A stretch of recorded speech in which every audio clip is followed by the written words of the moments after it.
አሰልጣኝ ሚኬል አርቴታ አንድ ተጫዋችን ለማስፈረም ቀን ሙሉ በሐሳብ ተጠምደው እንደሚውሉ ዛሬ ወጣ መረጃ ተሰምቷል።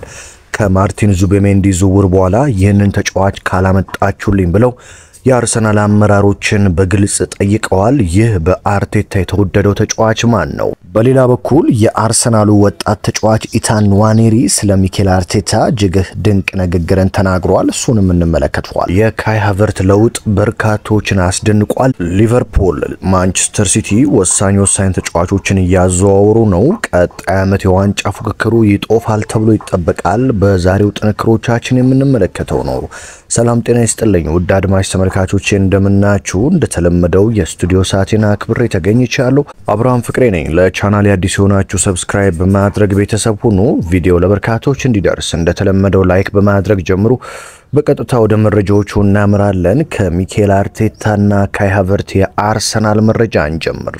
መድፈኞቹ ዘንድሮ እንግዲህ በርካታ ተጫዋቾችን ያስፈርማሉ ተብሎ ይጠበቃል። ምክንያቱም ቀጣይ ዓመት እጅግ ከፍተኛ የሆነ የዋንጫ ትንቅንቅ ይጠብቃቸዋል። ማንቸስተር ሲቲና ሊቨርፑል በዝውውሩ እጅግ እየገፉ መምጣታቸው አርሰናል በዝውውር መስኮቱ በደንብ እንዲንቀሳቀስ ጫና እንደሚያደርጉበት ይጠበቃል። እንደዚሁም አርሰናል በአውሮፓ ቻምፒዮንስ ሊግ ግማሽ ፍጻሜ ደርሶ መውደቁ በቀጣይ ዓመት ግዴታ ዋንጫ እንዲጠበቅባቸው የሆነባቸው ሚኬል አርቴታ የማርቲን ዙቤሜንዲን ዝውውር ከጨረሱ በኋላ በቀጣይ ዓመት ከሲቲና ከሊቨርፑል አንገት ለአንገት ተናንቀው ዋንጫን ወደ ኤምሬትስ ለማምጣት ከፍተኛ ስራ እየሰሩ እንደሆነ ታውቋል። በዚህ ተጫዋች ፍቅር ግን እንደተጠመዱ ነው የተሰማው። በነገራችን ላይ አንድ አስገራሚ እውነታ ልንገራችሁ። አርሰናል ለ3 ተከታታይ ዓመታት ሁለተኛ በወጣበት ዓመት በአራተኛው ዋንጫ ማሳካት ችሏል። ከዚህ በፊት ይህንን ታሪክ ዘንድሮ ይደግመዋል ወይ? በፕሪሚየር ሊግ ታሪክ 3 የሁለተኛ ወጥቶ በአራተኛው ዋንጫ የበላው ቡድን ብቸኛው አርሰናል ነው። ይህንን ቀጣይ ዓመት ለመድገም የሚፋለሙት መድፈኞቹ ማርቲን ዙቤሜንዲን ከጨረሱ በኋላ አሁን የሪያል ማድሪዱን ኮከብ ብራዚላዊ ወጣት የግራ መስመሩን አጥቂ ሮድሪጎን ለማምጣት ከፍተኛ ስራ እየሰሩ እንደሆነ ተሰምቷል። በተለይም ሚኬል አርቴታ የፊት ለፊት መስመራቸውን ሙሉ በሙሉ ይቀይርላቸዋል ብለው የሚያምኑት ብቸኛው ተጫዋች ሮድሪጎ እንደሆነ ተሰምቷል። በተለይም አንድሬ ቤርታና አርቴታ የዙቤሜንዲን እንደዚሁም የቤንጃሚን ሼሽኮ ዝውውር እንደጨረሱ ስለሚያምኑ አሁን ሙሉ ትኩረታቸውን በሮድሪጎ ላይ እንዳደረጉ ተሰምቷል። በተለይም ቤንጃሚን ሼሽኮ የሳውዲ አረቢያ ክለቦችን እምቢ ብሎ አርቴታ ደግሞ ያቀረቡለትን ፕሮጀክት ወድጄዋለሁ ብሎ ከተናገረ በኋላ የመድፉ ንብረት እንደሚሆን የሚጠበቅ ሲሆን ጎን ለጎን ደግሞ የሮድሪጎ ጉዳይ ተጧጡፏል። አርቴታ ለሪያል ማድሪድ ሙሉ በሙሉ ጥያቄ ያቀረቡ ሲሆን ሪያል ማድሪዶች ሙሉ ውሳኔውን ለተጫዋቹ ትተዋል። በተለይም አርቴታ ሮድሪጎ ወደ አርሰናል የሚመጣ ከሆነ ሙሉ በሙሉ የመድፉ ስብስብ ኮከብ መሆን እንደሚችል ያምናሉ። በአርሰናል ቤት ኮከብ እንደሆኑት ልክ እንደነ ቡካዮ ሳካ፣ ዲክላን ራይስ የመሳሰሉ ተጫዋቾች ሮድሪጎ ወደ መድፉ ቤት ቢመጣ ኮከብ ይሆናል ብለው የሚያምኑት አርቴታ ተጫዋቹ በተለይም በሪያል ማድሪድ በነ ቪኒሲየስ ጁኒየር እና ኪሊያን ኤምባፔ ጥላ ስር መሆኑ እንዲያገኙት ይረዳቸዋል ተብሎ ሲጠበቅ አርቴታም ይህንን ምክንያት በማድረግ ተጫዋቹን ለማስኮብለል ስራ እየሰሩ እንደሆነ ነው የተሰማው። ነገር ግን ሮድሪጎ ትላንትና ደስተኛ ነኝ ሲል በሪያል ማድሪድ ልምምድ ወቅት የተነሳውን ፎቶ መፖሰቱ ተከትሎ እዛው ሪያል ማድሪድ ቤት መቆየት ሳይወስን አይቀርም እያሉ በርካቶች እያሰቡ ቢገኙም አርቴታ ግን አሁንም ሮድሪጎን ለማግኘት ተስፋ አልቆረጡም። ሁለተኛ ጥያቄ ለማቅረብም ዝግጅት ላይ እንደሆኑ ሲሰማ በተለይም ለሮድሪጎ ፕሮጀክታቸውን በሙሉ ከዚህ ሳምንት መጨረሻ በኋላ ማለትም ቀጣይ ሰኞ የዝውውር መስኮቱ ዳግም ሲከፈት የፕሮጀክታቸውን እቅድ ሊያቀርቡለት እንደሆነ ነው የተሰማው። ታዲያ ሮድሪጎ የአርቴታን ፕሮጀክት ከተመለከተ በኋላ ውሳኔውን ያሳውቃል ተብሎ የሚጠበቅ ሲሆን አርቴታ ግን ይህንን ተጫዋች እጅግ በጥብቅ ይፈልጉታል። በነገራችን ላይ እኔም በግሌ ሮድሪጎ ወደ ፕሪሚየር ሊግ ቢመጣ እጅግ ለማየት ከምጓጓቸውና እጅግ አስደናቂ ብቃት ካላቸው ተጫዋቾች አንዱ እንደሆነ አምናለሁ። ነገር ግን የሮድሪጎ ዝውውር እጅግ ከባድ ስለሚሆን የመምጣት እድሉ ጠባብ ሊሆን እንደሚችል አስባለሁ። አርቴታ ግን እስከ መጨረሻው ድረስ ወደ 90 ሚሊዮን ፓውንድ በሚጠጋ ገንዘብ ይህንን ተጫዋች ወደ ኤምሬትስ ለማምጣት እንደሚጋደሉ ዛሬ በይፋ ማሳወቃቸው ነው እንግዲህ የተዘገበው። በነገራችን ላይ ይህንን ዘገባ የዘገበው ስለ ዝውውር መረጃዎች እጅግ ታማኝነት ያላቸውን ዘገባዎች የሚዘግበው ማሪዮ ኮርቴኛ ነው። እሱ እንደተናገረውም ከሆነ ሮድሪጎ ወደ ኤምሬትስ ለማምጣት አርቴታ የትኛውንም ድንጋይ ይፈነቅላሉ ሲል አስታውቋል ማለት ነው። ካይ ሃቨርት ሰውነቱ እጅግ ተለውጦ መታየቱ በርካቶችን እያስገረመ ነው። በተለይም ካይ ሃቨርት በቀጣይ ዓመት ቤንጃሚን ሼሽኮን የመሳሰሉ ኮከቦች ወደ ኤምሬትስ ይመጣሉ መባሉን ተከትሎ ተፎካካሪ ለመሆን ከፍተኛ ስራ እየሰራ እንደሆነ ነው የተሰማው። ታዲያ ካይ ሃቨርት በነገራችን ላይ ዛሬ የ26ኛ ዓመቱን የልደት በዓል እያከበረ ይገኛል። ታዲያ ካይ ሃቨርትስ በአርሰናል ቤት ተፎካካሪ ለመሆን ከፍተኛ የሰውነት ለውጥ አሳይቷል።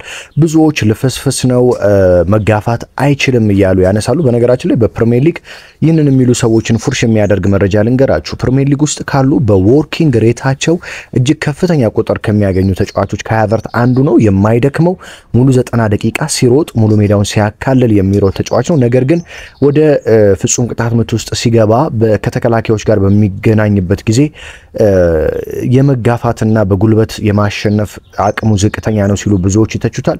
ለጉዳቱ ምክንያትም ይህ ነው እያሉ ያነሱ ነበር። ካይ ሃቨርት ታዲያ ይህንን ትችት ለመቀልበስ ይመስላል እጅግ ከፍተኛ የሆነ የሰውነት ለውጥ በማሳየት ጡንቻዎችን ቢውልድ በማድረግ ከ6 እስከ 7 የሚገመቱ ኪሎዎችን እንደጨመረ ነው የአርሰናል የውስጥ መረጃዎች የሚያሳዩት።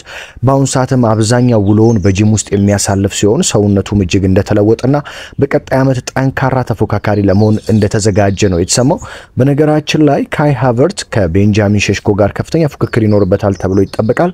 ስለዚህ የቋሚ ቦታውን ለማግኘት ቤንጃሚን ሼሽኮ ወይም ሌላ የሚመጣ አጥቂ ካለም ለዛም ይመስላል ራሱን ለመለወጥ በከፍተኛ ሁኔታ እየሰራ እንደሚገኝ የተገለጸው።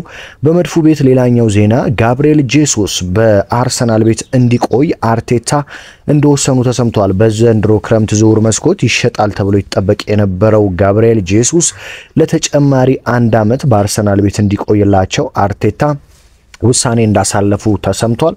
እነሱም እንግዲህ ከጉዳት ተመልሶ ልክ እንደ ካይ ሃቨርት ሁሉ በጂምና በልምምድ ነው ጊዜውን እያሳለፈ የሚገኘው።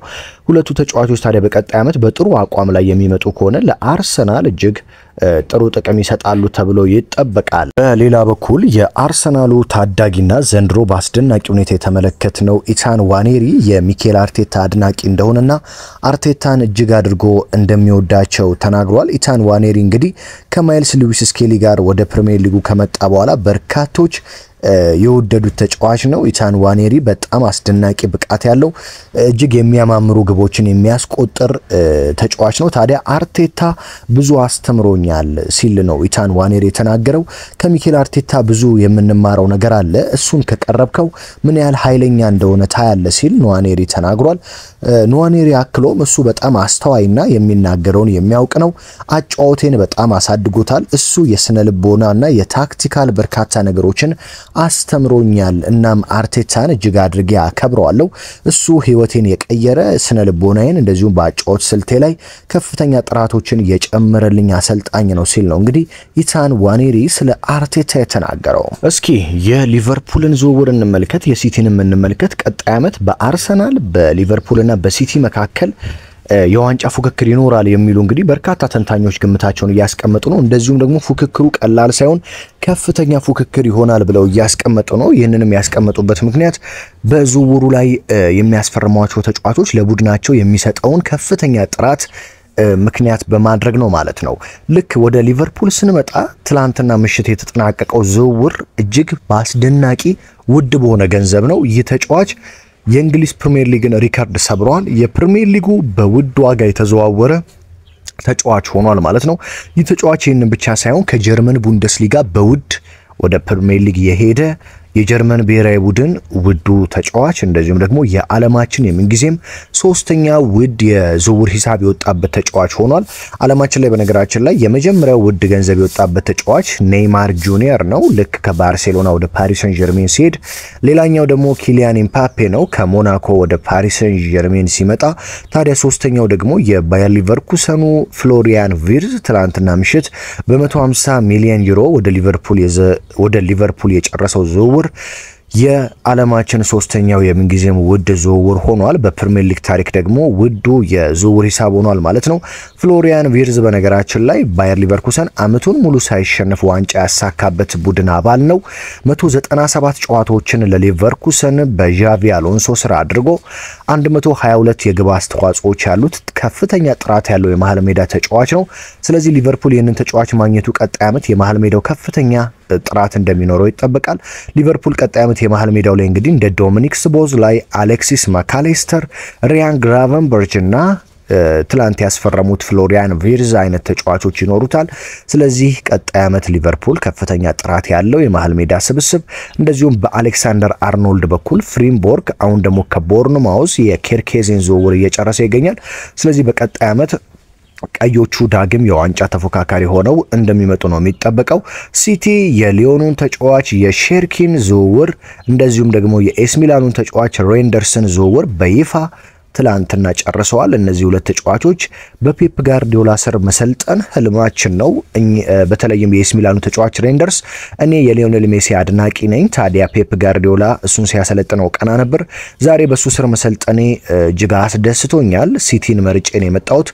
ዓለማችን ላይ ከሚገኝ ትልቅ ቡድን አንዱ ነው ሲል ተናግሯል። ስለዚህ አርሰናልም እንደተባለው ሼሽኮን እንደዚሁም ሮድሪጎን የመሳሰሉ ትልልቅ ዝውውሮችን የሚጨርስ ከሆነ ቀጣይ አመት በሶስቱ መካከል ከፍተኛ የተባለ የዋንጫ ፉክክር እንመለከታለን ተብሎ ነው የሚጠበቀው።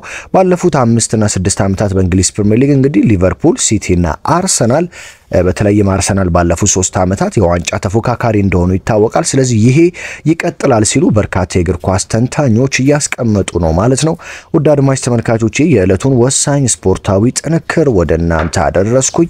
በነገራችን ላይ በየዕለቱ የዝውውር መረጃዎች ስለሚወጡ ትኩስ መረጃዎች ለመስማት ሰብስክራይብ ማድረግና ቤተሰብ መሆን አትርሱ። በሌላ መረጃ በሌላ ጥንክር እስከምንገናኝ ሰላም ተመኘሁላችሁ።